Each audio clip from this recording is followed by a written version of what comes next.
Hello, today is Thursday, October 21st. I'm Tracy Anderson, and let's look at some markets. First up is beef, and the beef market is at a current low. I don't see much downside risk from here. Ribeyes have finally made a move lower, which could be an opportunity to buy before the holiday season hits and they move right back up. Rounds, chucks, and grinds are pretty much steady right now. Production is holding up with 646,000 head harvested last week compared with 657,000 head the week prior.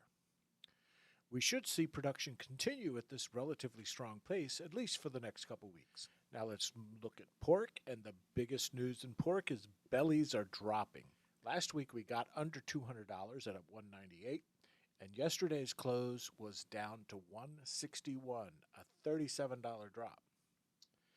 With production numbers up 1.8% from the previous week, but still 4% behind last year, this being such a difficult year with supply and labor, I'm not sure how much lower we'll go. But I was talking to one analyst who said, listen, retailers got the average cost of bacon up to $7.22 in September. They aren't going to be giving that back anytime soon. Consumers have demonstrated time and again they will pay whatever price for bacon. We food service guys, however, will work with the down market as best we can. The rest of the pork complex is also moving lower. And as I said last week, good time to menu pork. Now let's look at chicken, and it's moving lower for a second week. Again, production numbers are pretty flat. The hatch rate continues under 80%, but demand is pretty lackluster as well. Look to see chicken take some modest price decreases, yes, even wings over the next couple weeks. Boneless breasts, wings, and tenders are all coming off just a bit. Now, dairy, and through Thursday's close, barrel is up 4, block is down 3, and butter is up 1. We're back into the upside down world again, with the barrel commanding more money than the block right now. Highly unusual, and we've seen it twice this year. Milk supplies are tightening up, and though not typical, we could see pricing move higher over the next couple weeks. Butter continues to be a value, and there's room on the upside heading into the holidays, as much as 20 cents a pound or so.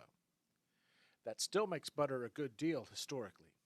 So like many things, let's see where this goes. And finally, on to grains, and corn closed at $5.52, up from last week's $5.22.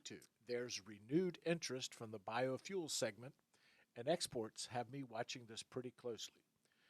Soy is already getting biofuel demand, and I keep thinking we should see this market come down some with what is being reported as a better than expected crop.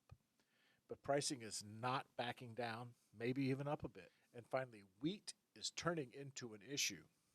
Spring wheat is moving higher. One analyst contemplated we might see $10 a bushel wheat. Well, yesterday's close was $10.99. Spring wheat is used to make high gluten flour. High gluten flour is used to make pizza crust and breads. It's another market to keep an eye on. Okay, and with that, I'm done. Thanks for listening, and let's do it again next week.